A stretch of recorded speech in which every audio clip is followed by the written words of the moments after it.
Un amable y cordial saludos a todos los televisores que se vienen conectando a través de esta aula virtual y por todas las redes sociales de la Asociación Jurídica Derecho en Línea. Hoy nos encontramos en la palestra con el doctor Eloy Espinosa Saldaña Barrera, ex vicepresidente del Tribunal Constitucional, postdoctor en Derecho por la Universidad de Bolonia, experito por la Comisión Interamericana de Derechos Humanos, que nos hablará sobre el Ministerio Público, crónica de un copamiento anunciado.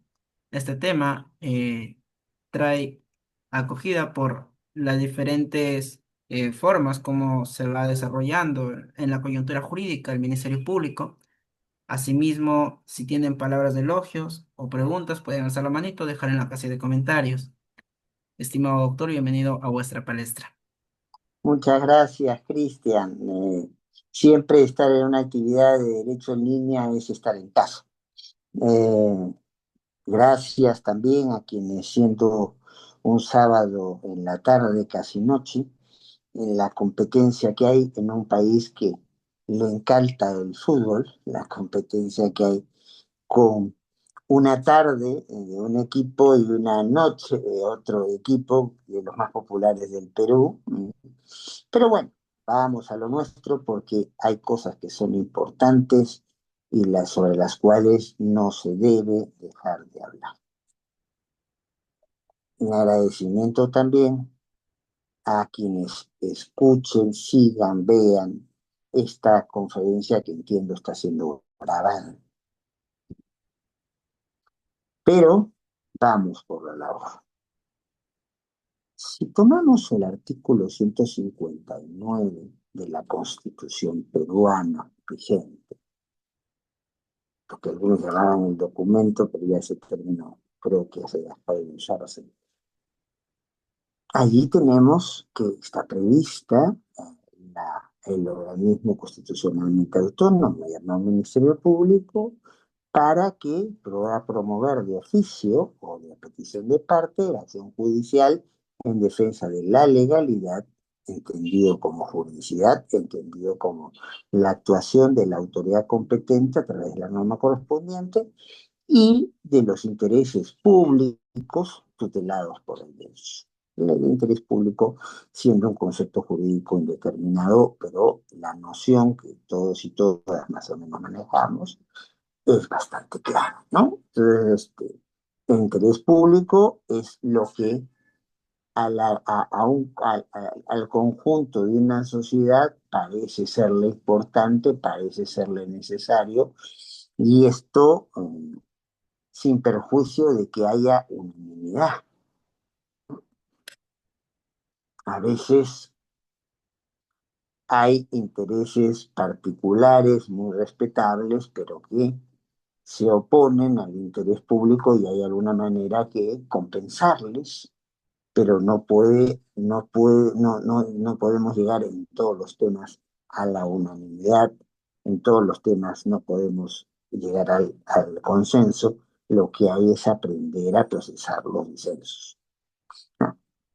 Se dice también que vela por la independencia de los órganos jurisdiccionales y la resta administración de justicia. Bueno, el constituyente es una política o es un político, acá los órganos son autónomos y la administración de justicia es impartición de justicia, pero la idea queda clara, representar en los procesos judiciales a la sociedad, conducir desde su inicio a la investigación del delito, con esto quiso discutirse en coyuntura reciente. Con tal propósito, la Policía Nacional está obligada a cumplir los mandatos del Ministerio Público en ambas de su función.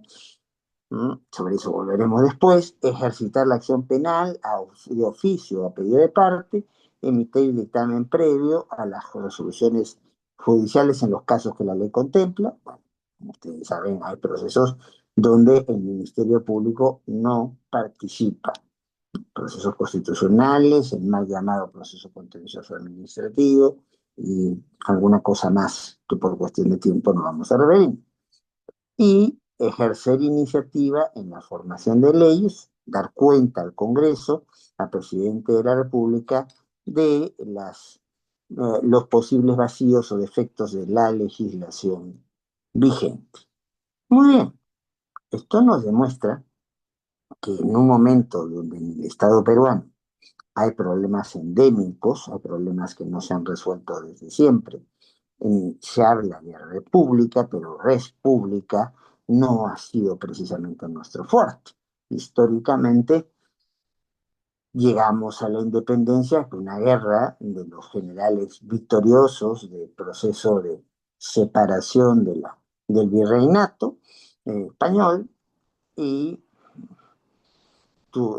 de ahí en adelante lo que hemos visto más son grupos dominantes que grupos dirigentes y una vocación por siempre tirar más por el interés de grupo, por el interés personal, que por una visión que pueda satisfacer las necesidades humanas básicas de todos y todas, y sobre todo de los sectores más vulnerables. Ahora, esto más debilitado por una corriente que es mundial, pero está acentuada más en nuestro país que en otros, donde la manera de hacer política es la imposición del interés individual o de grupo, ya no hay ideologías, hay más prejuicios que ideologías, entonces hay una actitud incluso de una manera distinta de entender las relaciones humanas, ¿no? Hay menos empatía. Entonces, veamos si no una reunión, estamos todos conversando, pero a veces no estamos todos conversando. Estamos agarrando el celular para mandar un WhatsApp o para ver los WhatsApp que nos pasa. Es muy gracioso muchas veces ver gente que aparentemente está reunida, no está reunida. Es muy poco preocupante ver cómo en las relaciones humanas, y esto se proyecta muy claramente a la actuación de la clase política del país, o la manera de hacer política en el país, pues el que piensa distinto es un enemigo, no se potencian los consensos, no se sostienen los consensos que se hayan logrado, no hay compromiso para sostener los consensos, y hasta en los juegos se ve que se juega para ganar y no para entretenerse. En este escenario, entonces, estas funciones del Ministerio Público son primordiales para asegurar la vigencia de un Estado constitucional que no es más ni menos que la limitación, la organización del ejercicio del poder en general, del poder político en particular, para que cada quien pueda desarrollar sus necesidades humanas básicas y alcanzar su proyecto de vida integral, que se subsume en esa posibilidad de exigir el cumplimiento de ciertas obligaciones de dar, hacer, no hacer, que comúnmente llamamos derechos. Entonces, estamos más bien en un escenario donde instituciones como el Ministerio Público tienen atribuciones y tienen una composición a la cual se tiende a querer recortar. Y eso lo vemos bien, lo vamos viendo en una situación que se ha ido desarrollando, se ha ido decantando de manera muy intensa. Y acá no estoy tomando partido político, estoy haciendo una descripción del fenómeno. Vamos por sus diferentes etapas. Primera etapa notoria en este proceso que estoy mencionando es la gestión de en su momento, fiscal de la Nación y hoy fiscal suprema, Patricia Benavides, cuya manera de posicionarse era de jugar a ser socia de la mayoría congresal. Yo te retiro de la acusación a una serie de congresistas y la acusación se hace mucho más chiquita para congresistas acusados de diferentes fórmulas de corrupción. Y esto no lo he dicho yo, lo ha hecho un ex asesor suyo y está registrado. Entonces, ahora, esta persona también ha tenido problemas de confiabilidad con lo que declara, pero esto no lo negó nadie. Eh,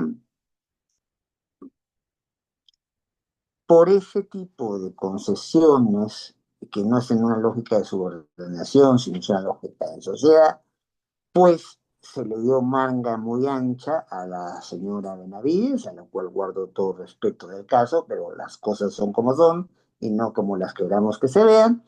La señora Benavides es la que hace la campaña para sacar a la fiscal suprema Zoraida Ábalos y conseguir que el Congreso apruebe 5 años de inhabilitación revertidos por el Poder Judicial, que con todos sus defectos tiene todavía algunos elementos, algunas personas que son la última barrera en este momento para la protección de ciertos elementos básicos en nuestra Constitución ante la defección, y es duro decirlo, de otras instituciones. Y también el esquema sigue avanzando, ¿no? Hay alguien que investiga a la hermana de la señora Benavides y esa persona, aun cuando se ha ofrecido lo contrario, lo primero que hago es sacarla. Y sacarla con argumentos por lo menos discutibles. Se dice que la señora, entonces, bueno, hasta ahora fiscal Revilla, no trabaja eficientemente y cuando se ven las estadísticas es una de las personas que tiene un mayor promedio de trabajo. Que pueda gustarme o no lo que hizo la señora Revilla es otra cosa, pero el argumento es por lo menos impreciso para ser cuidadosos. Luego, frente a las evidentes situaciones de corrupción, que existían en el Ministerio Público y sobre todo, hay que decirlo, los cuestionamientos a algunos componentes de la comisión de la Junta de Fiscales Supremos, la anterior composición de la Junta Nacional de Justicia, con aciertos y con errores, pero asume un rol valiente.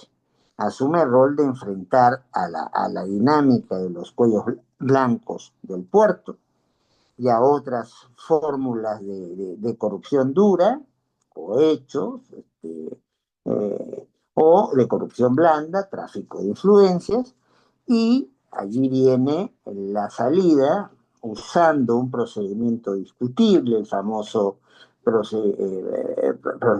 procedimiento abreviado, cuyo sustento constitucional no fue aceptado por el tribunal y allí entonces muchas de las investigaciones y las eventuales sanciones de aquella Junta Nacional de Justicia se cayeron. Se cayeron porque se consideró que el procedimiento era inconstitucional. Y viene entonces una recomposición de fuerzas. El imperio contraataca, dirían algunos, ¿no? Entonces vamos a ver si después viene el regreso del Jedi, en eso estamos todavía. Eh, Decopamiento de una serie de otras instituciones. No hay que engañarnos, yo soy amigo de mis amigos y de mis amigas, pero más amigo de la verdad, pero el Tribunal Constitucional actual no es lo que fue el tribunal anterior y la actual Junta Nacional de Justicia no es lo que fue el anterior. Entonces, gente que había salido de la Junta de Fiscales Supremos, Tomás Gálvez vuelve, Patricia Benavides vuelve, Luis Arce vuelve, y todo indica que el doctor Rodríguez Montesa también está por volver. Eh, el Congreso, ya directa y no indirectamente, con su mecanismo de presión, pone de su parte, plantea varias acusaciones constitucionales a lo que ha quedado de la Junta de Fiscales, a los 4 integrantes entonces de la Junta de Fiscales, los pone en acusación constitucional, en una situación de presión, y en este momento asume entonces por elección de la Junta de Fiscales Supremos Delia Espinosa y sobre ella recaen más cuestionamientos que sobre el resto. Con razón o sin ella, pero es un hecho objetivo que se puede claramente demostrar.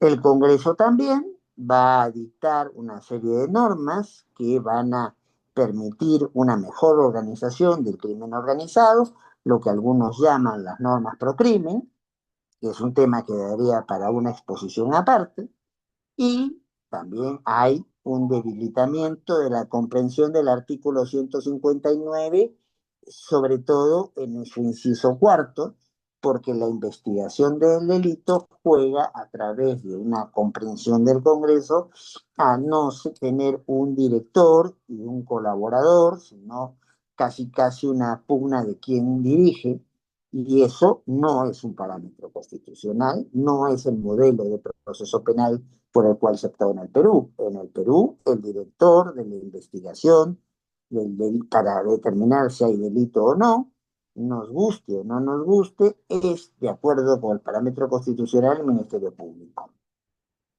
Y la policía tiene un rol muy importante, sin duda, pero en donde colaborar. El texto de la carta actual es muy claro. La Policía Nacional está obligada a cumplir los mandatos del Ministerio Público. Y si vamos al artículo que habla directamente de la Policía Nacional, la cosa es indudable. Estamos hablando de un colaborador calificado, pero no estamos hablando de alguien que toma las decisiones más importantes en la etapa de la investigación para determinar si Cristian, si cualquiera de los que nos está escuchando, de cualquiera de los que nos está escuchando, o de quienes nos escuchen después, han cometido un delito o no.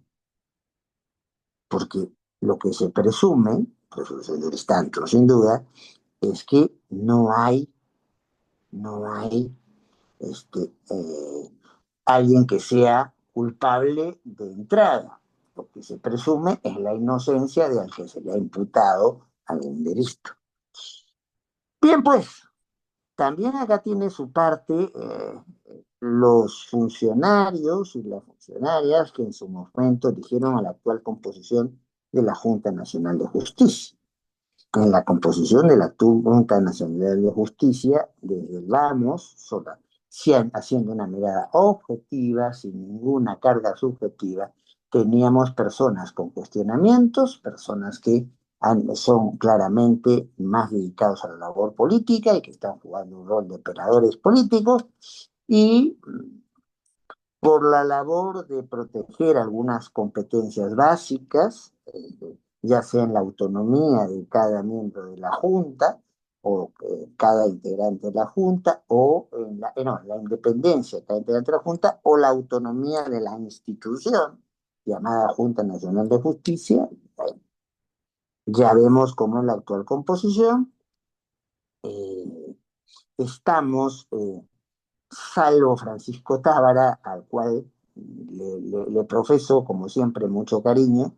Hay cosas en las cuales, como pasa siempre con los amigos, se discrepa y hay cosas que se coinciden, pero quienes lo conocemos sabemos que es un tipo más dispuesto a la negociación y a la generación de consensos que al enfrentamiento. Lo que ha pasado en la práctica es que, siendo el segundo más votado, no es elegido vicepresidente, que es dejado al margen en algunas resoluciones de casos claves, y que finalmente, en situaciones como la de Elia Espinosa, finalmente actuó por no estar, ¿no? Eh, y la actual composición de la Junta pone lo suyo. Tal vez los elementos más notorios son la no ratificación de Pablo Sánchez, independientemente de si los cargos que se plantean son ciertos o no. El hecho es que sacar a una persona cuando falta meses para que acabe la carrera es abrir un espacio a la Junta Nacional de Justicia, a, de poder nombrar a alguien en la Junta de Fiscales Supremos que cambie la composición de la Junta y que pueda cambiar la comprensión de las funciones que la Junta tiene que desempeñar, que no son pocas. No es poca cosa, todo lo contrario, el nombramiento de jueces, juezas y fiscales, la posibilidad del ascenso de esos jueces, jueces y fiscales, en algunos supuestos la destitución de estos jueces, jueces y fiscales, la ratificación, que es una evaluación de desempeño de esos jueces, jueces y fiscales, y además injerencia en el tema electoral. Es la Junta quien nombra a la cabeza de OMPE y es la Junta quien nombra a la cabeza de RENIEC. No olvidemos eso. Entonces, pero hay hechos que la actual composición, entonces en este contexto, cuando ya estamos a puertas de una elección, pues sacar a un fiscal supremo, con razón o sin ella, es un asunto que va a incidir en las competencias y en la organización de nada más ni nada menos que la cabeza de la toma de dirección de decisiones en el Ministerio Público con todas las funciones que tiene constitucionalmente establecidas el Ministerio. Y el otro tema es la de la destitución de Espinosa, sobre lo cual volveré después. Pero también en este contexto, todo hay que decirlo, no se ha visto en la composición de la Junta de Fiscales Supremos a veces en la reacción que algunas situaciones hubieran demandado. Con todo respeto a la opinión de cada quien, yo creo que había una prelación para asumir el interinato frente a la suspensión que después ha devenido en una destitución de Espinosa. Había una prelación y en esa prelación no estaba primero Tomás Aladino Valls, había otra gente que desempeñaba ese papel, que no aceptó asumir el cargo en esas condiciones y que le da un apoyo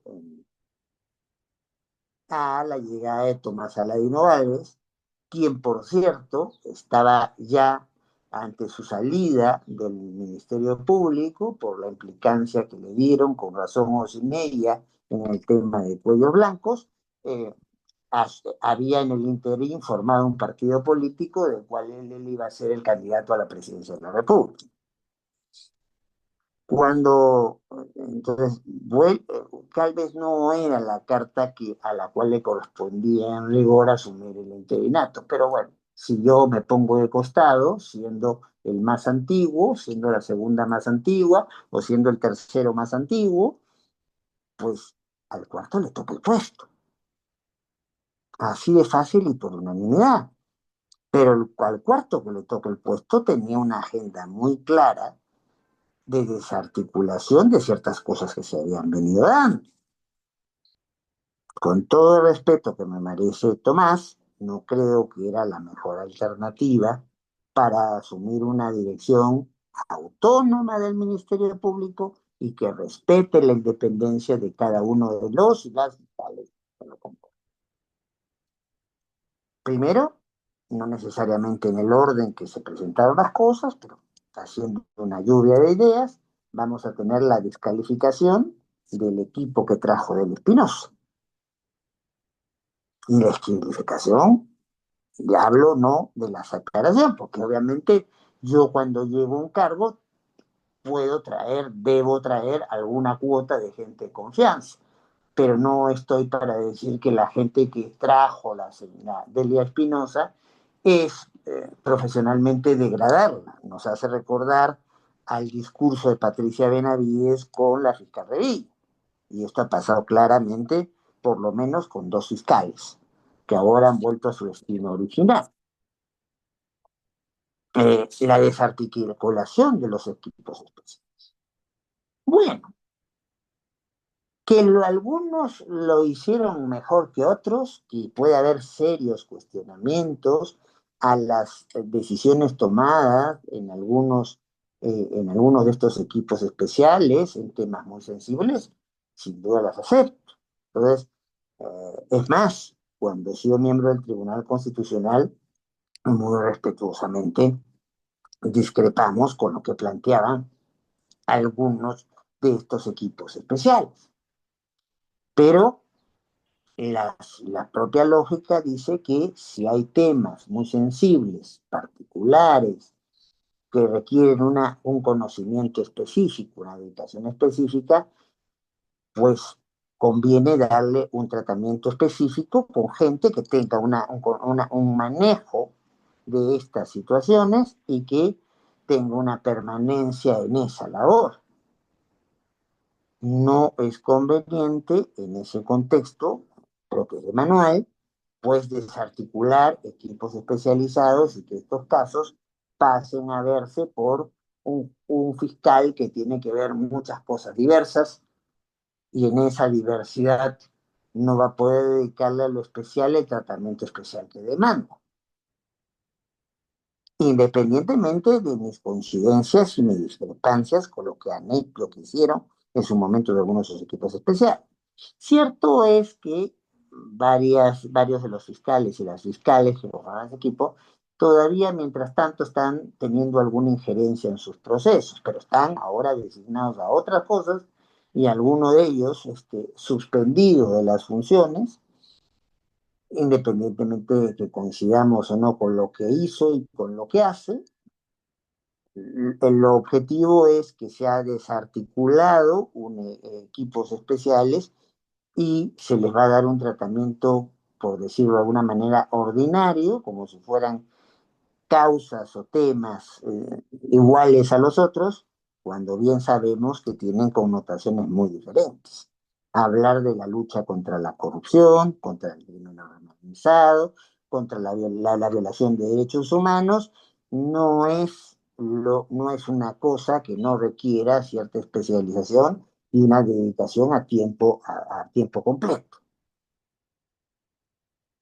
Bueno, alguna otra cosa para plantear sobre la gestión del fiscal de la Nación interino es que primero sale a decir que él va a ser respetuoso, le va a cuidar el asiento a la doctora Delia Espinosa, pero no solamente saca al equipo de confianza, lo cual es hasta cierto punto comprensible, más no las formas con las que los hizo, desarticula los equipos especiales y participe en un espacio donde el Ministerio Público había tenido una posición sostenida. No vamos a ir a la comisión disque de reforma del sistema de justicia, ¿ya? Una cuestión que además nos llevaba a un callejón oscuro de imposible cumplimiento, para poder las conclusiones de esa comisión, buenas o malas, implicaba una reforma constitucional y ya no hay tiempo para hacer esa reforma constitucional. La actitud del Ministerio Público había sido no participar de la comisión, pero apenas asume el interinato, Tomás Aladino Gálvez va a la comisión y la avala dentro y fuera, porque es importante tener presente lo que dice en la sesión y es muy importante también tener presente lo que le dice a la prensa saliendo de la sesión. Ya se adelantaban algunas cuestiones que en rigor van contra la independencia de cada fiscal y van contra la autonomía de la misma institución. Vamos al tema probablemente más delicado dentro de este quehacer, y es una decisión que se toma por la actual composición de la Junta Nacional de Justicia. Primero suspendemos y después destituimos a la fiscal de la Nación, fiscal suprema, Delia Espinosa. No voy a ser yo quien hable sobre las virtudes o los defectos de la gestión de Del Espinosa. Del Espinosa tiene voz propia, tiene un equipo de letrados que le sigue, pero la objetividad en estas cosas manda. El cargo por el cual se le ha suspendido primero y destituido después es básicamente no el asunto que ya voy a organizar o una vigilia, porque finalmente, guste o no, la vigilia es una representación, una expresión, mejor dicho, de derechos como libertad de expresión y libertad de reunión. Yo me puedo juntar siempre y cuando sea de manera pacífica para expresar mi simpatía o mi rechazo frente a cosas que suceden, ¿no? que en un estado de emergencia que está viviendo zonas del país, algunos aspectos de este derecho tengan algún recorte en su ejercicio, sí, pero no hay pérdida de esto, no hay pérdida de esto. Pero lo más delicado en las imputaciones que llevan a la destitución de Espinosa es señalar que ella no quiso reponer como fiscal de la nación a la fiscal Benavides. Es que les invito a leer el artículo 158 de la Constitución vigente, que es muy claro. Dice, el fiscal o la fiscal de la nación es nombrado en ese cargo por la Junta de Fiscales Supremos, no por el Papa León XIV, no por una comisión de notables, no por la Junta Nacional de Justicia, ni por el Tribunal Constitucional, ni por el presidente interino Gerí, no. Es la misma Junta quien tiene que decir quién es el fiscal o quién es la fiscal de la nación, sea interino y con mayor razón si es el titular en el puesto o la titular en el puesto. Entonces, el mandato que hace la Junta Nacional de Justicia es un mandato, si respetamos parámetros constitucionales, inejecutable. ¿Por qué? Porque estaría en ese caso la Junta y la señora Telly Espinosa subrogándose en un precepto constitucional que dice el artículo 158, nos parezca bueno, regular o malo, pero nadie ha cuestionado la constitucionalidad de ese artículo, ni la convencionalidad de ese artículo, dice que quien nombra es un órgano específico que se llama Junta de Fiscales Supremos. Y lo que ha pasado es que por cumplir el artículo constitucional, a la señora Espinosa se le termina destituyendo y antes suspendiendo de sus funciones como fiscal suprema y sus funciones como fiscal de la nación. No me cabe la menor duda que yendo al escenario internacional, la señora Espinosa podría volver al puesto de fiscal suprema. Lo único que ahí hay que ver es que los tiempos los tiempos y la dinámica de lo que es el escenario supranacional toma su duración. Se calcula que un caso no baja de 4 años en el sistema interamericano, que es el donde tenemos comisión y cortes, tenemos pronunciamiento de tribunal, y los pronunciamientos tribunales están para cumplirse, nos gusten o no, están para cumplirse. Y en este caso, recordemos que incluso hubo un juez que concedió una medida cautelar para lo que plantea de Espinosa, y allí el Tribunal Constitucional, en su actual composición, y lo tabla rasa sobre ese pronunciamiento, y la Junta Nacional de Justicia también. Bueno, ¿qué pasa? Tenemos entonces la Junta Nacional de Justicia ya no tiene a Sánchez, con razón o sin ella, ya no tiene a Espinosa, con razón o sin ella, tiene a Ábalos de salida, cumple en el transcurso de este año los 70 años y en el mejor de los casos, si no se quiere nombrar de inmediato, podría quedarse en el puesto hasta finales de este año 2026 y tiene la reincorporación de la fiscal Benavides, la reincorporación del fiscal Gálvez, que apunta ahora para asumir la titularidad, salvo porque el doctor Arce, cuando vuelve el doctor Río de Montesa, con los cuales son ellos dos muy cercanos desde hace muchos años, quiera postularse y bueno, es legítimo que en este escenario cualquiera de quienes conforman la Junta de Fiscales Supremos quiera ser fiscal de la Nación. Pero todo indica pues que Gálvez no quiere ser solamente interino, sino que quiere ser nombrado al puesto. Vuelve Rodríguez Montesa, está todo cantado para que así sea, ya ha vuelto Arce, cambió la composición de la Junta de Fiscales Supremos. y no han estado por la labor, hay que decirlo todo, ¿ya?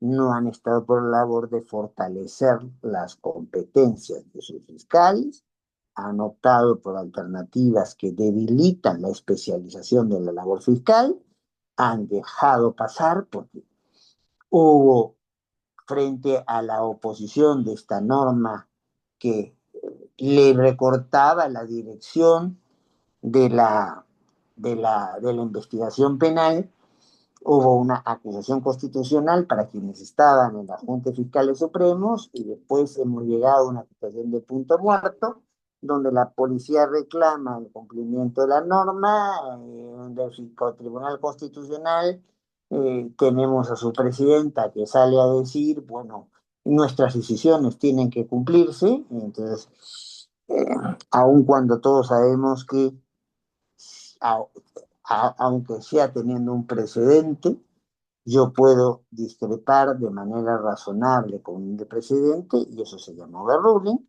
o puedo decir que mi situación no está en el margen de un precedente, de lo que estableció en un precedente, eso se llama distinguish. Y hasta donde recuerdo, las decisiones que ha tomado el Tribunal Constitucional en su actual composición, vinculadas al Ministerio Público, ninguna de ellas tiene siquiera carácter de precedente. La pregunta a hacernos es que estamos ante una nueva composición de la Junta Nacional de Justicia o estamos ante el copamiento, perdón, de la Junta de Fiscales Supremos o estamos ante el copamiento del Ministerio Público a través de una composición distinta de la Junta de Fiscales. Creo que, y para ir terminando, para ceñirnos a la única dictadura que hay que aceptar, que es la del tiempo, eh, estamos más en el escenario de lo segundo que de lo primero. Tenemos ahora en una Junta de Fiscales Supremos una composición que, por sus hechos los conoceréis, ha estado más dispuesta a negociar con el Congreso atribuciones, la seña en el manejo presupuestal conseguida por el fiscal interino de la Nación, Gálvez, es clarísima. Eh, Tenemos un escenario en el cual, bueno, quienes ya están reincorporando son personas en las cuales hay que presumir la inocencia de imputaciones que se hay, pero hay imputaciones y hay que mirarlos con cuidado. Entonces tenemos en una coyuntura electoral con mucha más razón y entonces sí, lo afirmo asumiendo los riesgos que esto ocurra. Hay claros indicios de un copamiento de la Junta de Fiscales Supremos para darle una orientación determinada en ciertos temas a la labor del Ministerio Público. Y esto significa a quienes investiga de oficio, a quienes acusa de oficio, a quienes no lo hacen, a quienes más bien absuelven de una posible acusación, y esto es sumamente delicado en el contexto de donde vivimos, donde hay un Congreso que quiere quedarse con su cuota de poder de alguna manera, pero que el cuestionamiento de la población es muy fuerte y donde la figura del presidente interino comienza a deteriorarse porque para muchas personas es más de lo mismo que lo anterior, incluso en las sospechas de comportamientos que están reñidos con lo que debería pedirse a un presidente o una presidenta de la República. El tema de si es error o es delito, bueno, mi posición ya es conocida al respecto y ahí lo dejo. Pero tenemos un Ministerio Público con todas las condiciones para ser cooptado y para no ejercer a cabalidad las funciones delicadas que tiene. Hay una serie de congresistas, de gente articulada a gobiernos recientes, que está siendo por lo menos investigada y algunas incluso acusadas, y algunas incluso cuando terminen el cargo o ahora que han terminado el cargo, le van a venir con las cuestiones que no se podían habilitar porque no estaban en los parámetros de los cuatro delitos que permiten actuar al Ministerio Público con el artículo 117 de la Constitución, o que estando incluso en esos escenarios, tenían por una polémica de sentencia del Tribunal Constitucional actual, que no es el precedente, limitaciones para la investigación. Solamente pregúntele una vez y otras cosas que ustedes conocen mejor que yo. Ahora, ¿cómo revertimos esta situación? ¿O es una cooptación o un riesgo de cooptación irreversible? Con esto voy terminando para poder contestar las preguntas que eventualmente surjan y hacer de esto un diálogo y no un monólogo. Bueno, un tema importante es evaluar si el sistema de elección a los miembros de la Junta Nacional de Justicia es el mejor. Yo siempre he tenido mis sospechas que no es el mejor sistema. Luego, evaluar también cuáles son los criterios que esta Junta, la anterior, hayan tomado para, y vayan a tomar en el futuro para nombrar cargos tan sensibles como son el de una fiscal, el de un fiscal, y con mayor razón de quienes componen la Junta de Fiscales Supremos. Esto tiene que ser un tema discutido y en algunos casos tiene que haber enmienda. Bueno, ¿qué se puede hacer en lo inmediato? Bueno, ya en el caso del fiscal Sánchez, para algunos responsable de lo que se le imputa y para otros no, bueno, estas cuestiones se revisan en sede jurisdiccional. El señor Sánchez verá cuál medio pues, se recurre. Creo que más pertinente por la tutela de urgencia que el asunto reclama, máximo cuando este año acababa su gestión por límite de edad, lo más pertinente sería plantear un amparo. Pero claro, no soy abogado del señor Sánchez, yo no soy el que maneja la estrategia cuando se va a mover, entonces ya será decisión de él si lo hace.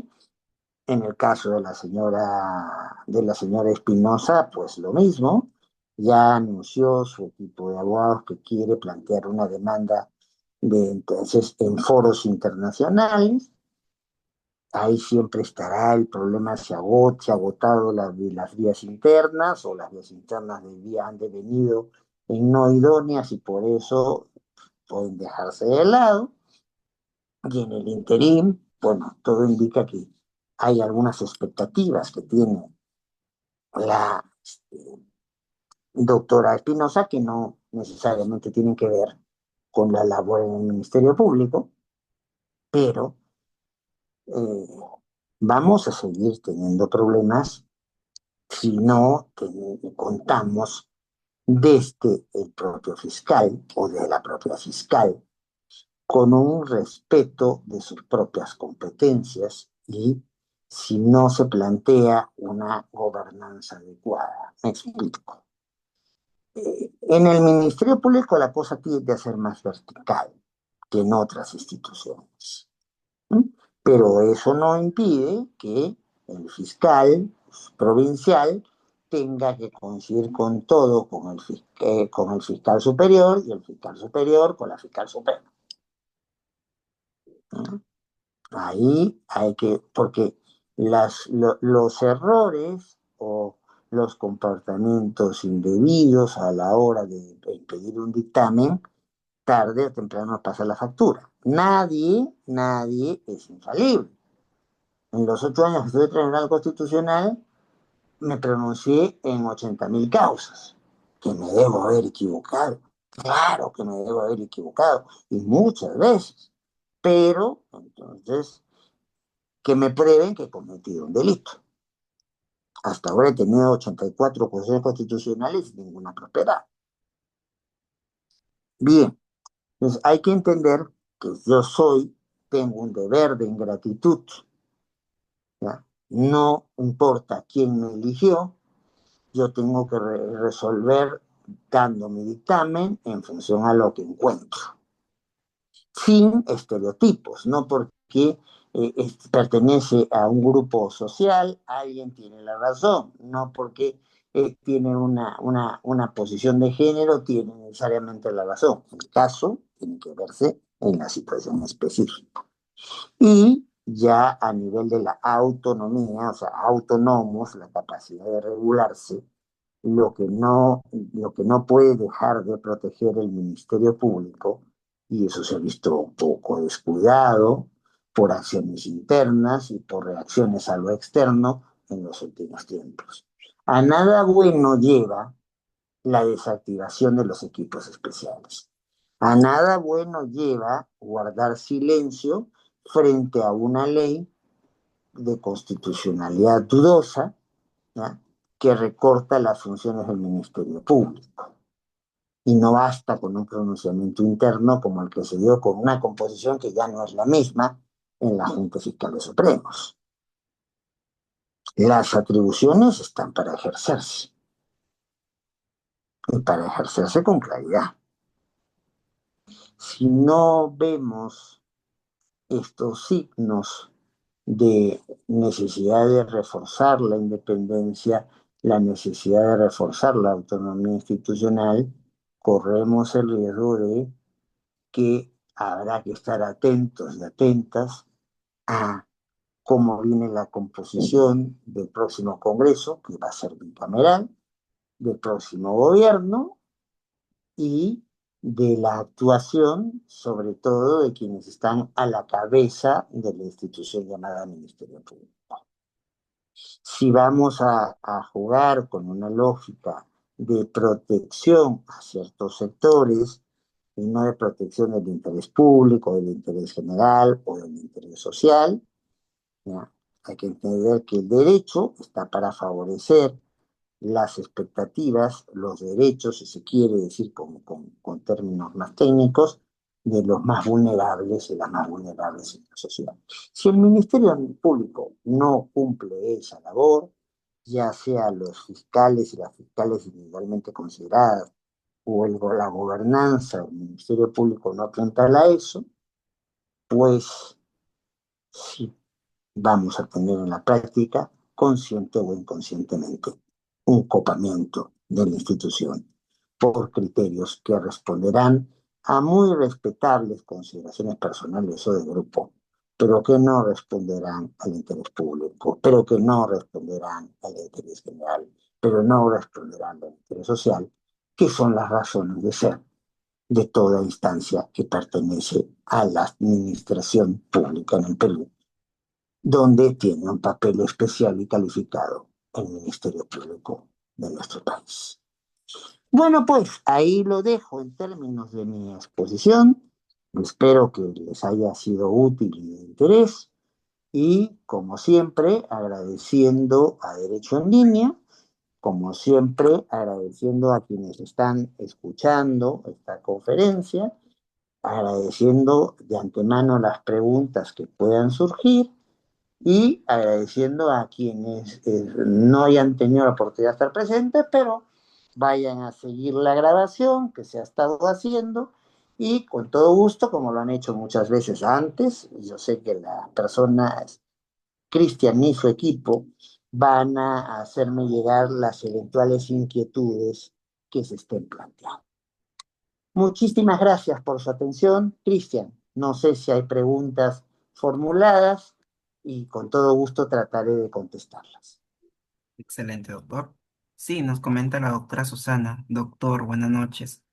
Ante las propuestas de modificar la forma de elección del fiscal de la Nación o la estructura de la Junta Nacional de Justicia, ¿qué mecanismos de blindaje legal restan para evitar que el Ministerio Público se convierta en un botín político, considerando que el artículo 150 de la Constitución establece que la Junta Nacional de Justicia debe asegurar la selección de los magistrados en base a méritos y no a costos del poder político?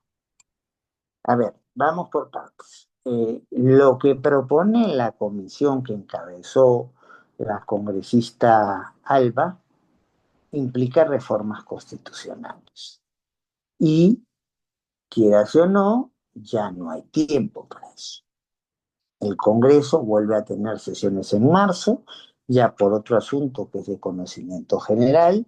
El encargado de la presidencia del Congreso ha dicho que no va a comenzar, va a convocar a pleno extraordinario, que a tal caso que lo pida el encargado de la presidencia de la República o que lo pida una mayoría calificada del Congreso, y hay gente que está buscando firmas, adherencias para eso. Si no lo consiguen, no hay sesión hasta el mes de marzo, con una cantidad importante de congresistas que van a estar pensando más en la campaña de abril, porque son candidatos o candidatas a la presidencia de la República, porque son candidatos o candidatas al Congreso bicameral, o por son candidatos o candidatas al Parlamento andino. No hay condiciones ni jurídicas ni fácticas para que ese intento de reforma, esa propuesta de reforma pase. Ahora, eso no quiere decir que un nuevo Congreso, una composición que puede no ser muy distinta que la actual en los hechos, eh, pueda hacer suya la propuesta de la comisión conducida por la congresista Alba, quien ya no va a estar en el próximo Congreso por los problemas que ha tenido su partido político. Y bueno, ya veremos. Ahora, en el supuesto, hablando en un ámbito especulativo, de que esta propuesta sea reiterada, bueno, primero que hay ciertas condiciones para aprobar una reforma constitucional. Dos mayorías calificadas en dos legislaturas distintas o una mayoría calificada y un referéndum. Con lo cual, pues hay que prepararse para ver si el Congreso, nuevo Congreso, además esto ya no sería atribución de todo el Congreso, sino el nombramiento de altas autoridades está confiado con la reforma constitucional hecha al Senado. Habría que ver pues, si el Senado en funciones hace suyo la propuesta de la comisión, y si lo hace, entonces, entonces esa propuesta es de reforma constitucional, es aprobada en dos legislaturas o es aprobada con una legislatura y un referéndum, o si a pesar de ser aprobada hay quien cuestiona su constitucionalidad. Entonces hay muchos supuestos. ¿Qué es lo que debería hacerse entonces? Primero, estar alertas, porque esa reforma, estemos de acuerdo con ella o no, no hay condiciones ni jurídicas ni fácticas para que se apruebe con el actual Congreso. A tal caso, será un tema a discutir básicamente en el nuevo Senado. Y habrá pues que estar atentos y atentas para presentar nuestros puntos de vista al respecto. Creo que con eso he contestado la pregunta que se me ha formulado, salvo mejor parece. Muy bien, doctor. Nos comenta Samuel Gómez, doctor. Los integrantes de la Junta Nacional de Justicia, al destituir sin argumentos sólidos a magistrados, ¿en qué delito estarían incurriendo? A ver, yo no puedo decir si en todos los casos donde se han destituido o no se han ratificado jueces o fiscales, el asunto ha sido un abuso. Sí puedo afirmar con toda claridad que en el caso de la señora Del Espinosa ha habido a todas luces un exceso, porque se le está pidiendo a alguien que vaya en contra de la Constitución, del texto expreso de la Constitución, y eso no lo podía hacer la señora. Entonces ahí creo que no hay sustento suficiente, que la señora Espinosa tiene expedito todo el derecho de agotar las vías internas e incluso recurrir al escenario supranacional para defender su situación. Ahora, creo que el problema viene de más atrás. El problema viene en la forma en cómo se elige a los integrantes y a las integrantes de la Junta Nacional de Justicia. ¿Qué expertise tienen en materia jurídica algunos de quienes son llamados o llamadas a integrar la comisión que elige a su vez a la Junta Nacional de Justicia? Con todo respeto, quien sea Contralor o Contralora General de la República, no sé bien qué hace ahí, en la elección de alguien que va a tener atribuciones de nombramiento, de ascenso, de posible separación, de evaluación de desempeño de jueces y jueces fiscales, y que además va a ser la entidad responsable de poner a la cabeza de la Oficina Nacional de Procesos Electorales y a la cabeza del Registro Nacional de Identificación de Estado Civil. No creo que la composición de quienes eligen a la Junta debería mantenerse. Creo que esa es buena parte del problema. Y que en el caso concreto de la doctora Espinosa, independientemente de sus derechos, no siendo yo penalista, pero teniendo un acercamiento a las cuestiones penales, puedo hablar allí sí de que habría muchos elementos para una infracción constitucional. Hay un texto expreso de la Constitución al cual no se ha cumplido y se está sacando a alguien precisamente por respetar ese texto. Y hablando de delitos, bueno, estamos actuando con abuso de la autoridad que se tiene y habría que revisar la tipificación del abuso de autoridad para ver si esto encaja o no. De la percepción de alguien que no se dedica al derecho penal, y eso podrías contestarlo mejor tú, Cristian, que yo. Entonces, sí, creo que hay por lo menos indicios, como la Suprema ha dicho, pues una sospecha motivada nos permite abrir una investigación, o sea, hay indicios para abrir una investigación, que en este caso, siendo un delito vinculado a la función, tendría que devenir también en una acusación constitucional. Pero ahí lo dejo, porque en lo que no soy especialista o no tengo conocimiento suficiente, prefiero pronunciarme de manera muy acotada. Y eso es lo que puedo contestar frente a las dos interesantes preguntas que se me han formulado. Excelente, doctor. Acá nos dan agradecimientos. Creo que hay otra pregunta. Dice Samuel Gómez, muchas gracias, doctor. Dios le bendiga. Muchas Con gracias. esto, Están bien parados. Autismo nos dice muchas gracias, doctor. Estimado doctor, con ello hemos concluido la sesión del día de hoy. Agradecemos por su valioso tiempo, por estar compartiendo sus conocimientos en nosotros. Así esperemos contar con sus próximos eventos académicos. Con todo gusto. Como siempre, es un placer y un honor exponer para Derecho en Línea. Mi agradecimiento por la organización de esta actividad. Mi agradecimiento a quienes han estado presentes y quienes han hecho preguntas en esta actividad. Mi agradecimiento para quienes escuchen esta actividad. Y mi disposición siempre en estar dispuesto a conversar. No siempre vamos a coincidir, pero es importante saber cuáles son las posiciones de cada quien para en base a eso generar necesarios consensos, comprometernos con esos consensos, a cumplirlos y procesar diferencias. No es malo pensar distinto. No es un enemigo o una enemiga quien piensa distinto. Es solamente alguien que piensa de manera diferente. Muchas gracias, Cristian, y hasta cualquier momento. Muy amable, doctor. Con ello hemos concluido. Fraterno abrazo, con permiso. Con permiso. Saludos para todos y todas.